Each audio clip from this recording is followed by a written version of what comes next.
Welcome back to this week's episode of Unlocked. I'm so excited to have you, Dax. Welcome. Man, it's your boy Dax, and we back at it like a bad habit. If you want something in this life, you better go grab it. And today, baby, we finna make a big play. I love you. Called me, and I was like, "This is the most energetic human being." Right? What did I say? Talk to me, don't lie to me. Yeah, I was like, "What is happening?" I gotta set the standard. Hey, I like it. I like it. You have had huge success. Thank you. I mean, over 1 billion views on YouTube, which is insane. Wild, right? That's how many millions is that? So if you get to 100 million, that's 100, and then times 10 of those. I think so. Yeah. It's wild when you really put it in perspective like that. That is. It's insane. Wild. Yeah. And then okay, so I have to tell you. So I was like scrolling through Instagram or was it Instagram? No, it was Spotify, I think. Wow. And people scroll on Spotify? Hey, okay. I love like New Music Friday. Amazing. Okay. So I saw the song with you and Darius Rucker because it was on like the country New Music Friday. Yes, ma'am. And I was obsessed. Wow. Obsessed. Because I feel like, because it's to be a man. Right. And that we're in such a culture to where I feel like all that's been spoken about is women and how women feel, and not to like dismiss it, because obviously I am a woman, but we don't speak enough about men and their mental health. Right. So I think it's... Yeah, I think, as a man growing up, we're sort of, taught how to understand a woman because we have to understand one in order to, get one, So I think the song is sort of touching people because it is the first time sort of like it's bringing understanding for the other side in musical form and like a whole thought process. So what brought that song about? Like what inspired you? Was there any personal story that inspired you to write this? Yeah, there's a lot of personal attachment to the song. Like first of all, being a man and spending now 29 years on earth in a man form, which is me. Shout out to everybody in between and on each side. So like I always tell people I couldn't have wrote the song when I was 25 years old. But now that I'm 29, there's more things I have to deal with, more responsibilities I have, more people I have to take care of. And I'm starting to now feel, and not only feel, but understand, like looking at my father, like how he felt. So the song is really just like one of those songs that it took me my whole life to write because I had to actually experience what it was like to be a man. And I couldn't have wrote it at 19. Yeah. There was no one I had to look out for. Were you at all scared to release that song?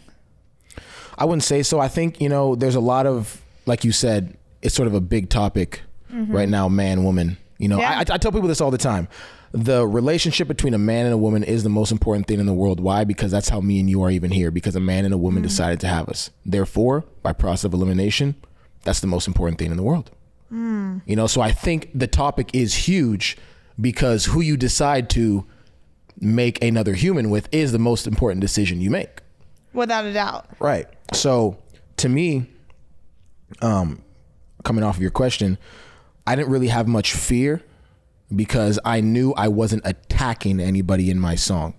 And like, for example, there's a bunch of like, women who had heard the song before I put it out, and a lot of them were moved to tears. I was, because when I heard it, because you speak in it just about how men are expected to like be a provider. They're expected to show up. They're expected to do all these things, and never really is someone like, but are you okay? Right. It's just, there's this expectation that's just like, oh, that's just what you do. Right. Like, that's just what you do. It's just like with women, like, oh, you have kids. Like, that's just what you do. Right. But people don't take into consideration the aftermath of what you do. Exactly. It's crazy because I have a song actually called Dear Mom. Okay. And like every time I make a song that's important to me, I completely and wholeheartedly dive into the subject. So I remember there was a time when I made my song called Dear Mom, and like what I'll do is I'll really start doing research on what it's like to be a mother. So I started following all these accounts about motherhood, and then that's when I found out about postpartum and all these different crazy things. And I was like, wow, so you saying that, okay, like sometimes women don't understand what men go through, and then on the other side, we don't understand what you go through, really connected with me right there. That's awesome. I mean, when I heard it, and too, I will say when I heard it, when I heard your song, it kind of put me in my place a little bit. Uh-oh. because I was like, I expect a man to do like all these different things. But I believe that you can have expectation while at the same time checking in and caring about a man's emotional state. Right. And I think that's where we get it wrong. We have expectation without caring about how that expectation weighs on someone. And then even what rhymes with expectation, appreciation. You know what I mean? I think that's like the biggest thing. I think, you know, sometimes like people may hear the song and be like, oh, like, you know, it's not that I don't think men want sympathy, you know, because if anything, that probably makes, you know, men feel worse. It's more just like respect and appreciation for what it is. It's like, I see you. That's the biggest thing. That phrase in itself, I see you. Right. That's all that people want, is to be seen and not for what they do. Right. That's awesome. And so you also, I feel like your songs hit on like very real issues that maybe not a lot of people speak on, because you have a song that talks about like being an alcoholic. Right. And so what was the inspiration behind that one? You want the full story? Yeah, I want the full story. Here we go. So there's so many stories, long-winded stories. So alcohol for me. So I go back to, I was born in 1994. Okay. 1994, baby. Newfoundland, St. John's, Newfoundland. I was born on a rock. You can't even drive there. You got to fly there. Okay. I was there for 8 months. Left to Ottawa, the capital of Canada. I'm from Canada. Okay. 11 years old, I find the law of attraction. Anything you think about manifests, positive or negative. Me being 11 years old, curious, I want to test it out. I think about my favorite car. The video was called The Secret, by the way, for anybody who wants to go and watch that. It'll change your life. I think about the BMW 3 Series. All of a sudden, I start noticing that car is everywhere. So as an 11-year-old, I think I found a superpower. So then I make the decision I want to become a basketball player. So what does that involve? Okay, who do I look up to? For me, it was Kobe Bryant and Michael Jordan. What's specific about them that I like? Their work ethic, their mindset, the mentality. Kobe, the mentality. So I commit my whole life to basketball, each and every single thing. I'm doing 6 hours a day, waking up early, 5 a.m., the workouts, all of it. 666, no devil affiliation there, but that was what Kobe had, is to work up the 6 hours. It was the 666. So that involved me shunning every single thing that had to do with having fun in high school. So I was very antisocial in high school. I didn't do anything. I just worked on my game because I was trying to get out of Canada. Okay. So finally, I become the best basketball player in my city, in Ottawa. You know, won a national championship, all the great stuff. And I'm like, okay, maybe I can like rest now. So I hadn't drinking or been to a party up until 17 years old. That's awesome. Right. So 17 years old, I decided to go to my first ever party. Right. Also, too, I love how I say that's awesome when, like, obviously it's illegal to not drink till you're 21, but you don't hear about that. I feel like it's starting earlier and earlier, but continue. Right. So I decided to go to my first party. So me being a guy who's always in my head and I think everything, I'm like, you know what? I see what some of my friends do when they drink. So I want to see what type of drinker I am. Because I had some friends, they drink and they fight. You know, some are drinkers and they're lovers. You know, there's all these different types of things people do have an affinity to once they start drinking. So I'm like, what am I? So I sit in my basement and I grab a Heineken. I look at the Heineken. I'm like, okay, Daniel, that's my real name. Okay. See, look, we're taking it back. I love it. This is your first drink, bud. So I open up the Heineken, start drinking. I notice immediately that I was blinking. That was the first thing I noticed. Oh, wow, I blink. That's crazy. We're blinking all the time, but we don't even realize it. Yeah. So I was having a head rush. So I ended up going to this first party in high school, and I was super social. As someone who was shy, you know, I was social. I was talking to everybody, you know, hitting on girls, doing everything, but no one had knew I had been drinking. I just did it by myself at my house, in my basement. So then at that age, 17, I'm like, wow, this is like a superpower for me. I can have a little bit of this, be tipsy or drunk or whatever, and then I'm super social, and it brings out this person in me that I want to become. So now it's a 10-year process of trying to, like I say in the song, I've been chasing the man that I am when I start to drink. So now I'm chasing this super confident guy and seeing if I could like become him all the time. So it was easy to regulate when I was in high school and in college because I played basketball. And, so you only had so much time. Exactly. Pretty much drinking on the weekends. Yeah. But then all of a sudden as a junior, I write my first poem that turns into music. And then I finally, you know, make the decision to become a music artist after poetry. And then it was like, okay, well now there's no umbrella of safety of life. There's no work during the week, and then it's like every day's Saturday. The life of a musician. Right. Every day's Saturday. Mm-hmm. So I go on my first tour with Tech Nine. I'm drinking before every show. Then I do my first own tour, Canadian and American. That goes by. Pandemic hits. And then all of a sudden I wake up one day and I'm like, damn, when was the last time I haven't drank 2 days in a row? And I didn't know. And then Dear Alcohol all of a sudden came to me. Do you still drink? So when I first dropped Dear Alcohol, I was 6 months sober.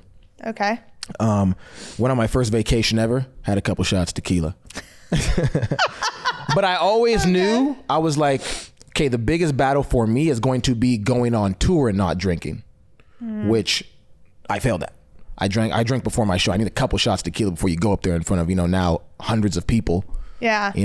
So I've now, taken away the perpetual cycle of drinking every day. Mind you, I was never a blackout drinker. I'm the type to like drink and do push-ups, and like it sort of adds just like at my everyday tedious work and stuff like that. But I'm no longer in the perpetual cycle. Like I can like. Okay. Do you think, obviously you got to a place where you were like, all right, I don't need to be drinking anymore. Right. So do you think you'll get back to that place? Right. Do you think now you're drinking, like you said, to chase that person you want to be? So it sort of ties back to being a man, in like that, in the original song I say in the first, as a man, we got to pave our way. There's no respect for you if you ain't paid. So it's like now that I feel like I've done more for myself, I feel like I no longer need to be the nervous one when I walk into a room. It's sort of like switched where it's like people are more nervous. Self-confidence. I feel definitely. I think with accomplishment, I feel more sure about myself than I would, back when I was 18 or 17. Without a doubt. So I don't need it in situations because I don't feel the nervousness I used to feel. I'm sort of aware that now, like, in most instances, people are potentially more nervous meeting me. Yeah. I see that. That's just complete transparency, No, I love that though, because even hearing that song, like I heard it and I instantly thought of people in my life, that I'm like, I literally see. And two, it also made me take a step back once again. And instead of being judgmental, you're like, whoa, this may be how this person feels. Right. And so it does give you a different perspective on how to look at things. Right. And obviously in a lot of your songs, I was curious when going through your profile, was it you that labeled yourself as a Christian artist, or did other people label you as that and it stuck? That's sort of what other people have labeled me as. I've always said to myself, like, I call my genre of music impact. So it's like, I love that. I never know what a song's going to sound like when I step into the studio. I hear the beat and I do what comes naturally. And then I allow people to sort of classify it. I know, what some people are going to do or where they're going to put it based off of how I'm sounding. But it's like I could go in there and, I've screamed on songs before. Sometimes I've rapped fast as ever. Other times I've sung nice and slow. I got wasted and good as that, so I don't mind where people put it. I know we as humans, like, community is strong and big. So there's, we got communities of everything. Yeah. So, I am a Christian. I'm not a Christian music artist. I'm a music artist who's a Christian. Okay. See, and I think that's the biggest misconception, because a lot of people label you as a Christian music artist. Right. And then you have some of your songs that come out that obviously have cuss words in it. And people are like, oh, wait, I thought you were a Christian music artist.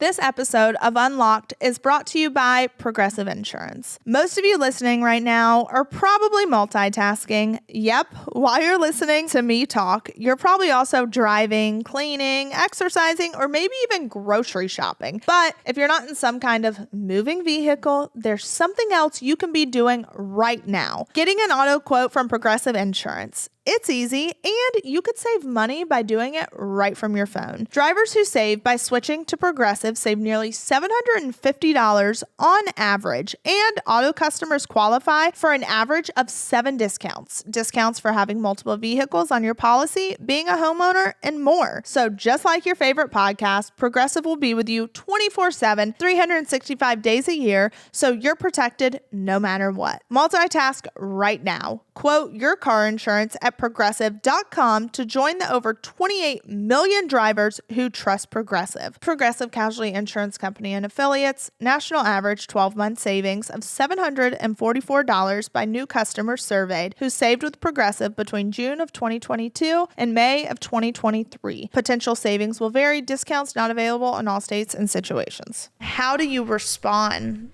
to people that come at you with the judgment of using a cuss word here or there in a song? That's a good question. I would say, first and foremost, like probably like the last like 6 or 7 songs haven't had those, like from Dear Alcohol, Depression, To Be a Man, God's Eyes, Life. Most of them haven't had those. That was sort of like more before. But I would say, I think it's interesting. I've always said it's like, okay, when was the B word? Mm-hmm. I was talking about this with my friend. I was like, the B word came in like the late 1800s, Okay. So in my brain, as someone, I consider myself a logical thinker, there's always going to be a continuation of new curse words that come to the forefront, right? Yeah. In my opinion, when the Bible was talking about, and I already know they're going to come at me with that.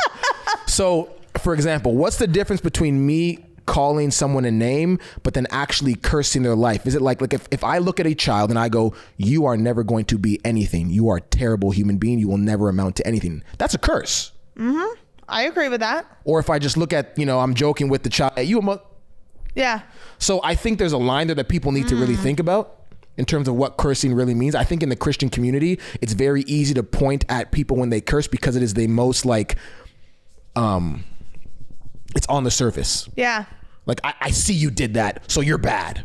Whereas like same person, is going home and doing what God knows what behind closed doors. See, that's why I always say that. It's easy to point the finger at someone else, but take a step back and look at your life and what you're doing.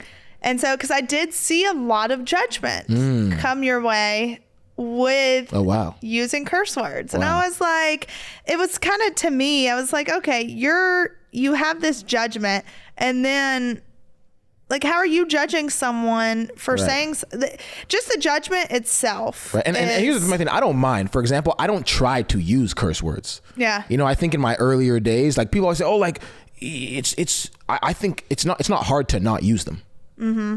Now that I'm more aware and I'm getting older as a man, and I'm thinking like, okay, I don't need to say that there. I could just replace that with this. Whereas back in the day, I was more impulsive. I would drink more. So it's like once I record, I was like, no, I'm not going back. That's what it is. But now it's like, I don't really mind. But that's the thing. That shows growth. Right. And that's what I don't like. Being a Christian too is not about, hey, I'm going to do everything perfectly. It's about, hey, I'm going to be imperfect. I'm going to learn through those imperfections and become better. Right. And that's the hardest thing for me. It's just like seeing the judgment of people. It's crazy. And too, also at the fact that you didn't label yourself as a Christian music artist. That label was placed upon you, which I feel like had to have added some stress or expectation to you that you didn't ask for. Well, me personally, as a competitive guy, I love pressure. Pressure builds diamonds. So I don't mind it. You know what I mean? I think I like the challenge of, not cussing in songs. Like my biggest songs have no cuss words now. Mm-hmm. So it's like, what are people going to say?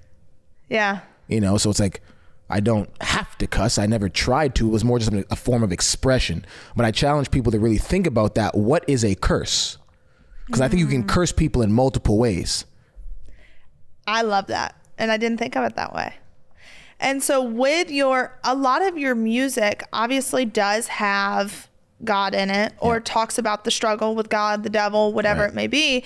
And what led you to such a deep conviction that you started to write about it and sing about it? Oh man, once I popped out the womb. Really, I had no choice. Once I popped out the womb, my mom, I have holy water. I have all everything you can think of. My mom is an amazing woman, first and foremost. Her and my dad are great.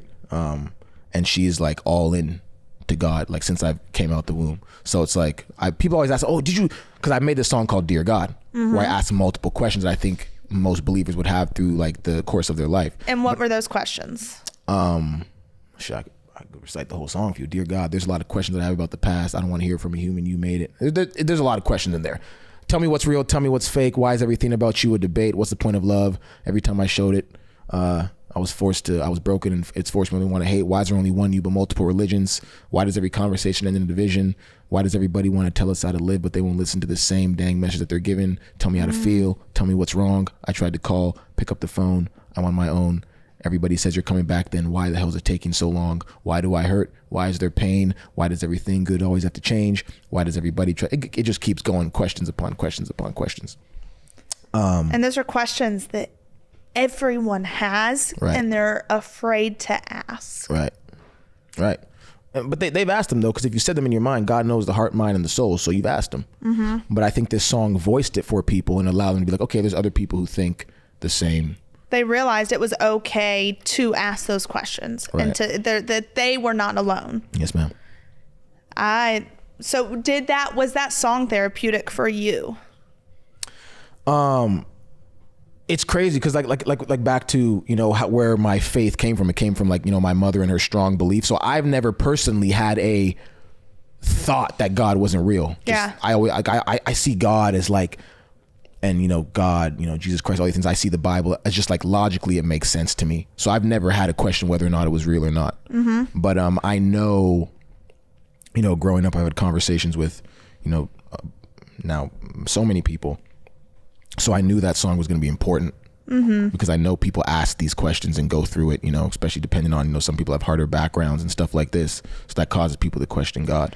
And have you had people come to you that know that you have such a strong conviction? Like you just said, you're a logical thinker. So all of this makes sense to you. Right. And like I say this I grew up private Christian school my whole life. My grandfather's Southern Baptist minister. Like mm-hmm. I grew up in it. Right. So what do you say to people that are like, okay, that's logical to you, but none of this makes sense to me. I don't believe in this. So I started like this, you know, depending on what they're wearing, what they're holding, what they're driving. I say, okay, who made that? You know, oftentimes they'll give me like, you know, a manufacturer or this, like the brand. I'll say, okay, well, who made that? Who made that? Who made that? Who made that? Who made that? And I say, okay, well, we as humans accept there's a creator of everything. This microphone, chair. So why wouldn't there be a creator of the most intricate thing ever built, which is the human body? Not mm-hmm. to mention the, you know, 40,000 plus different species that all recreate, you know, life as well. And then you have plants and all. Like, how could there not be logically someone who put it all together? And what if they respond and say, all right, it's science? I just say there's no, it's say, if you're going to accept that somebody made the iPhone, which is nowhere near on the level of the human eye. Yeah. Then you have to accept that somebody made that as well. Mm. In my opinion. See, I love your way of thinking, and I'm over here playing devil's advocate, and it's killing me because I believe what you believe, but it's just so many people, and that's what I hope they can listen to your music and take something from it and start asking questions, because it's okay to ask questions. That's where you learn. Is. And a belief in nothing is still a belief in something. So then I go, well, why not at least, you know, if you're, you might as well, like, you know, it's like, let's say, you know, you're a gambler. Well, at least put, you know, your cards on your money over here. Yeah. Because at least it's something. At least it's something. Right. I love that. So to be a man, how did the collab happen with Darius Rucker? So I have amazing people on my team that knew amazing people on his team. I love him, by the way. I love you now too, but like, I love him. So because that was amazing. It's amazing. It's crazy. I've only been listening to Darius Rucker songs for like the last probably month and a half since the verse came in. Okay. You know, so it's like I've really been diving deeper into it, and just like, because I engulf myself in every single thing I do, and it's like, so there's people on my team and people on his team. He heard the song, he loved it. Then I went to his show, and that was great. Got to meet him. Went on the bus, backstage, all of it. You know, it was just great. We hit it off. It's my boy, you know.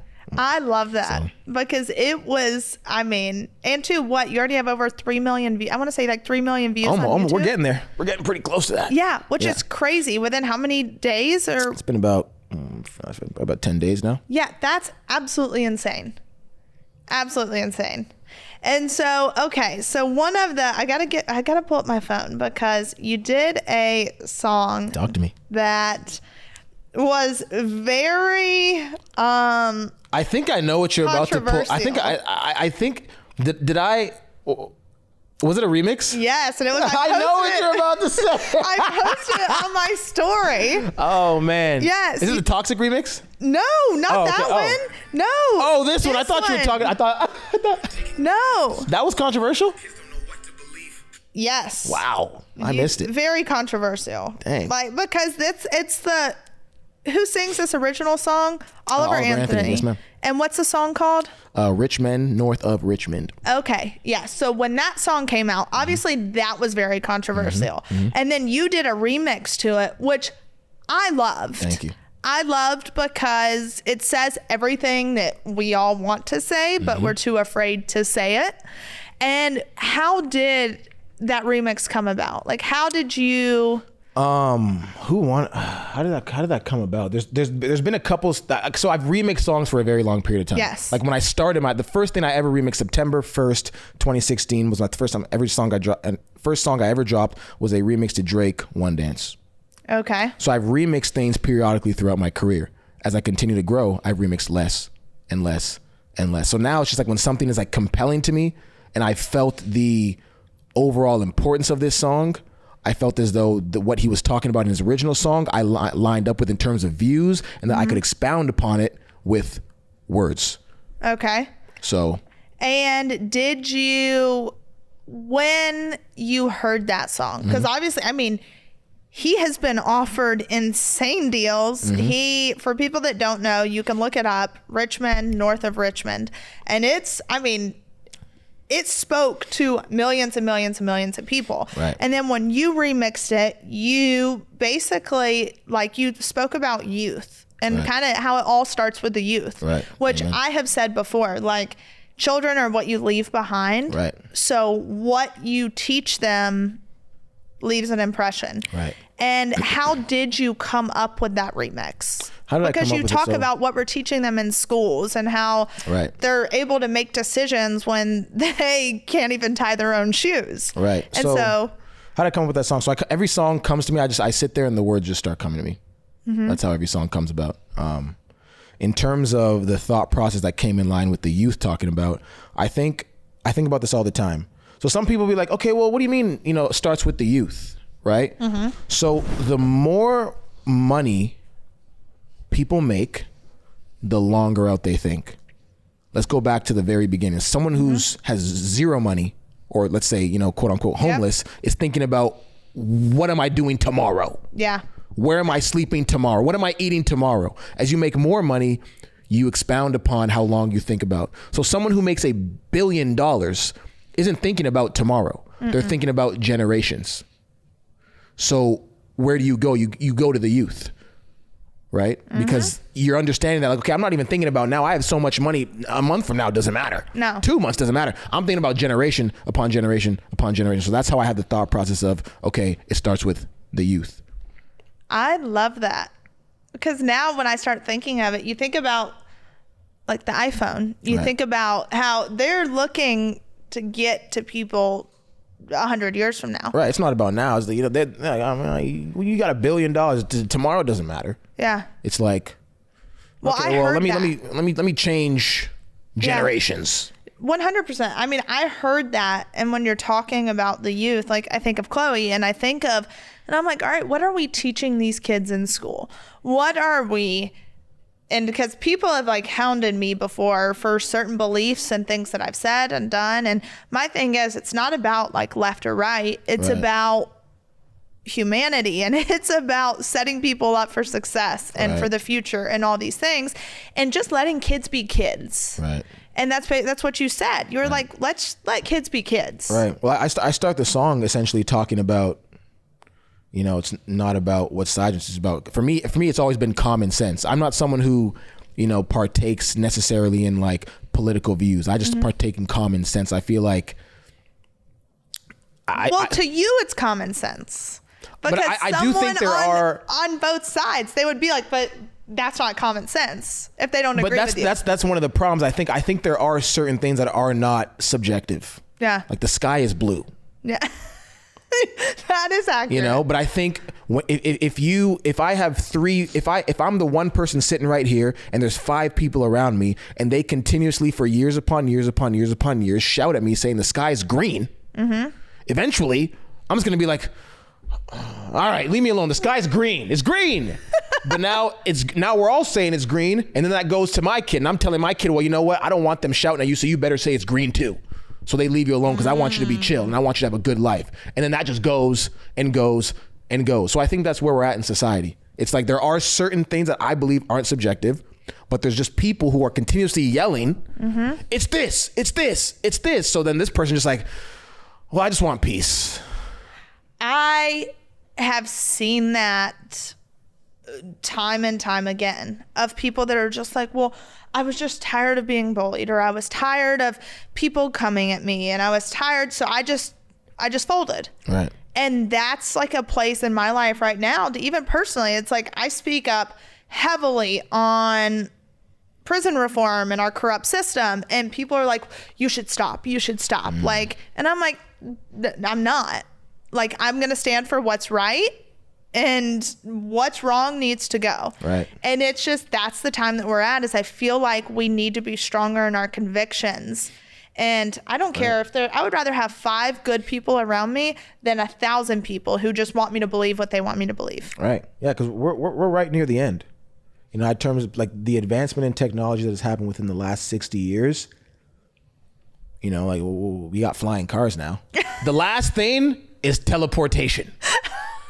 If they figure out teleportation, then God's back. He's back. Yeah, without a doubt. So it's like I feel like we're there, you know. So yeah, it's crazy time. That's why I'm not a political guy, but I just know common sense, and I can, if something is like, I could just that's not right, and that's not going in a good direction. Yeah. And no one's benefiting from that. So. But I love that because you speak about it in such a way that, like, in your music, I feel like I'm taking something good away from it. I feel like it's making an impact. I feel like people are listening. That's my word. Impact. Yes, ma'am. I feel like people, and right now, more than ever, people are searching for something to believe in. Right.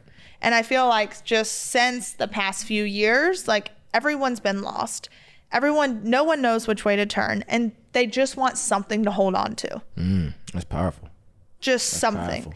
And that's why it's like I'm listening, and like I said, To Be a Man that you did with Darius Rucker, I was listening to it and I was like, that it gives a different perspective. And me as a woman, I'm like, men don't always have to be strong. Right. They don't always have to provide. They don't always have to be expected to do these things. And if you do expect it, then you need to check in. Like, you need to appreciate it. You need to men's mental health is a big thing. Right. And that's, people just don't bring enough awareness to it. Right. Powerful. Yeah, I think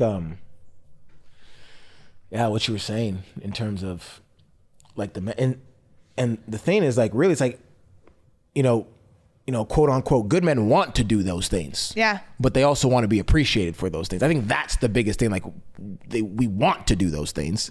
We just want to feel like our efforts are being appreciated. So what, for women listening, as a man sitting here that wrote this song, okay, talk to me. What does appreciation look like in your eyes? What does appreciation look like?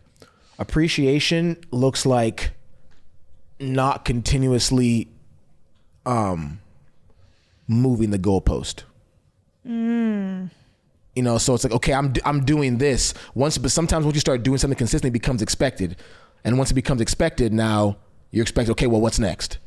So it's almost like not consistently moving that goalpost on the man. Yeah. You know what I mean? So it's like, okay, you've been doing it, like, it still means something to me. And chances are, if you're, and correct me if I'm wrong, if you're being appreciated, you're moving the goalpost yourself. Right.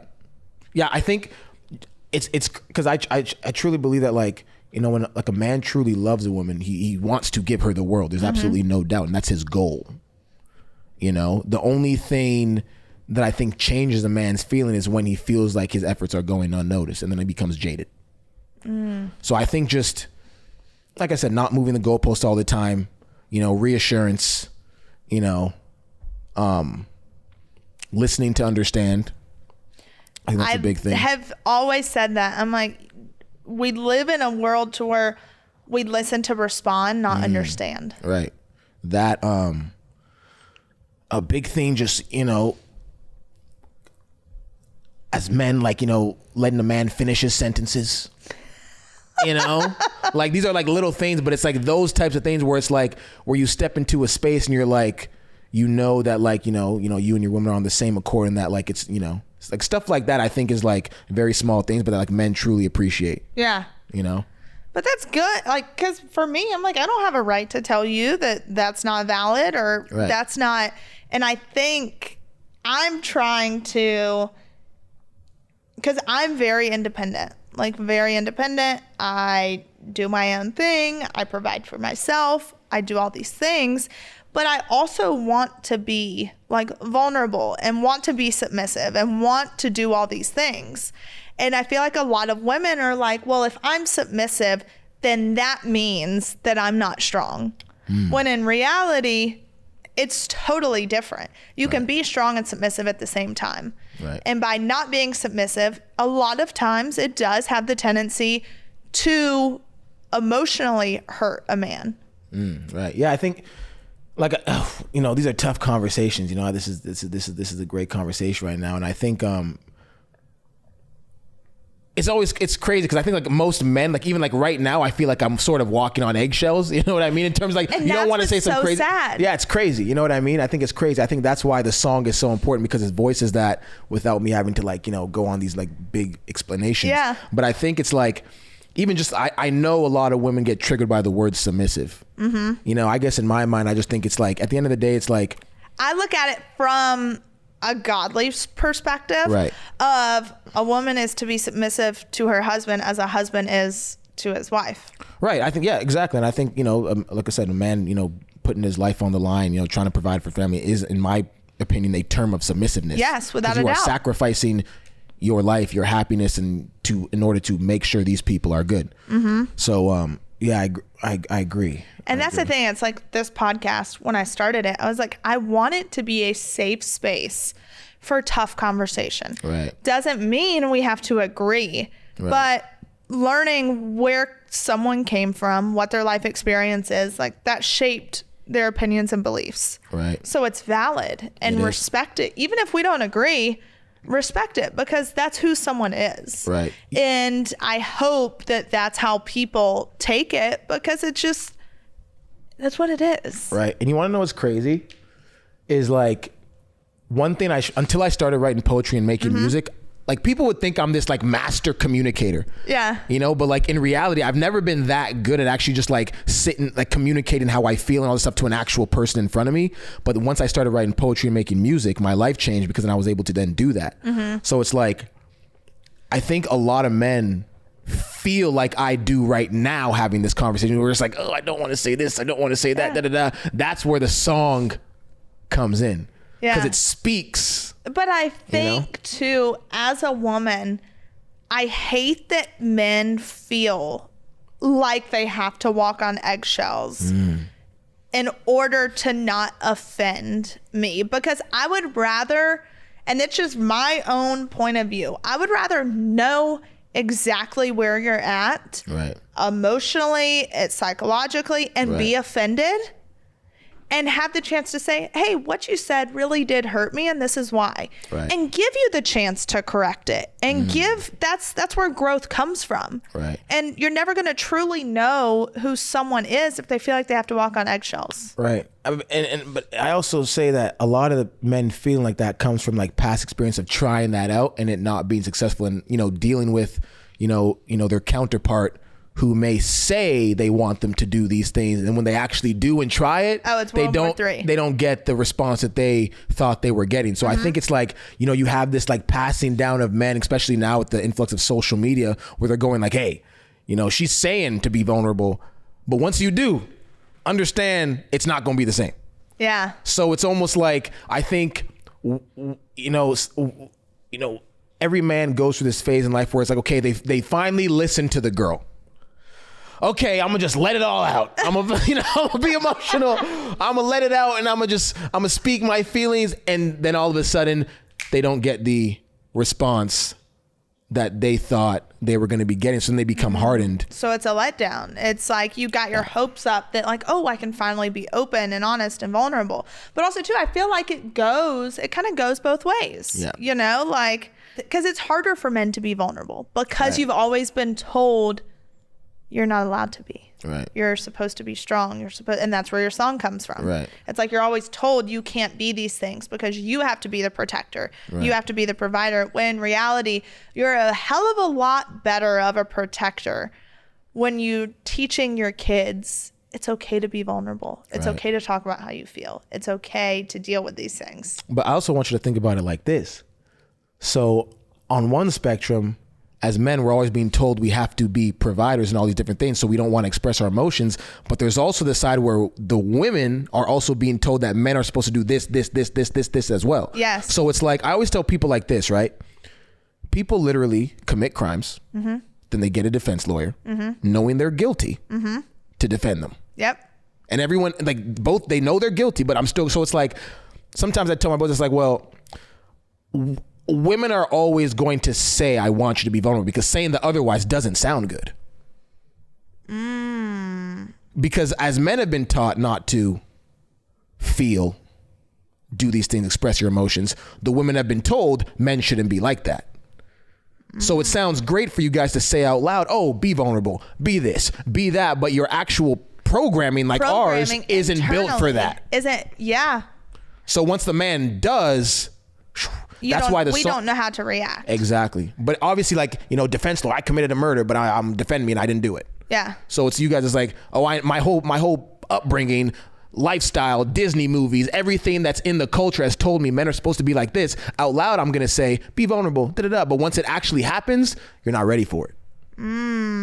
But that's so true. It's what society is teaching you, that like a man is supposed to, it's the Disney movies. Right. A man is supposed to rescue you and fix it and do all these things.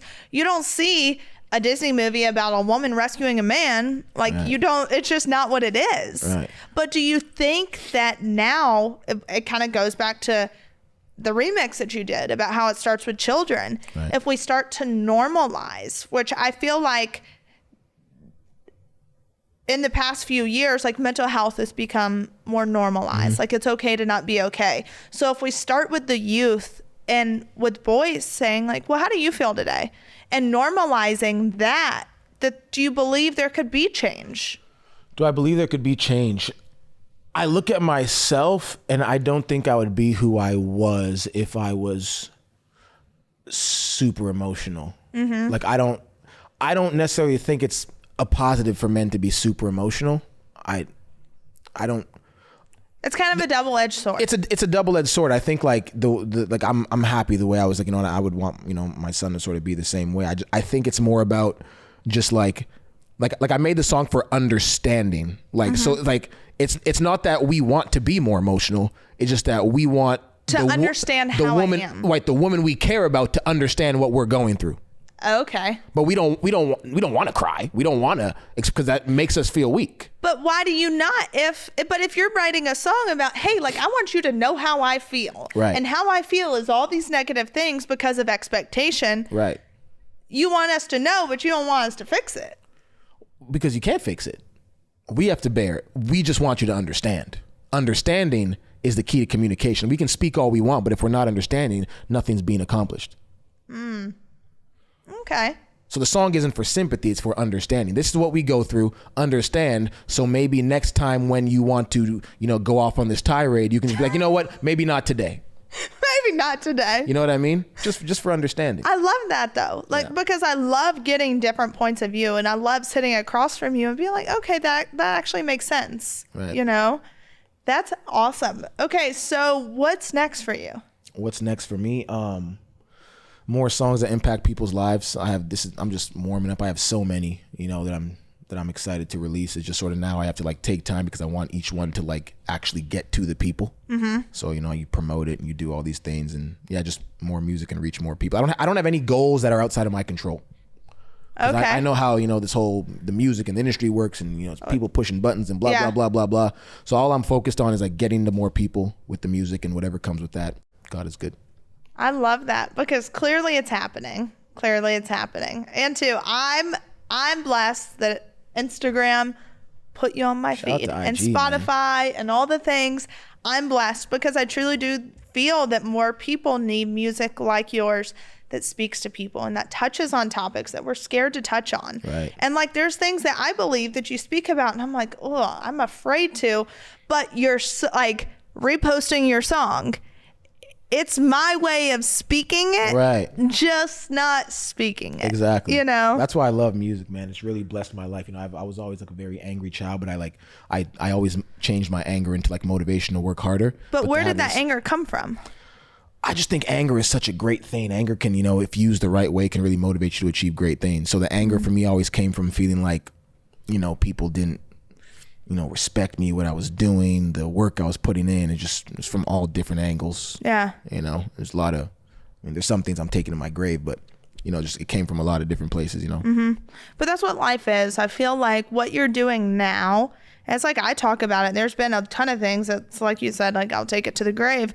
But like if you can take your anger and learn how to deal with it effectively, right, which I feel like is what you're doing now. Like music for me has always been therapy. Right. Now I have no musical talent, but listening to music, like I would get in my car at 16 and just drive, just drive and listen to music, because I felt like it was the only thing that got me.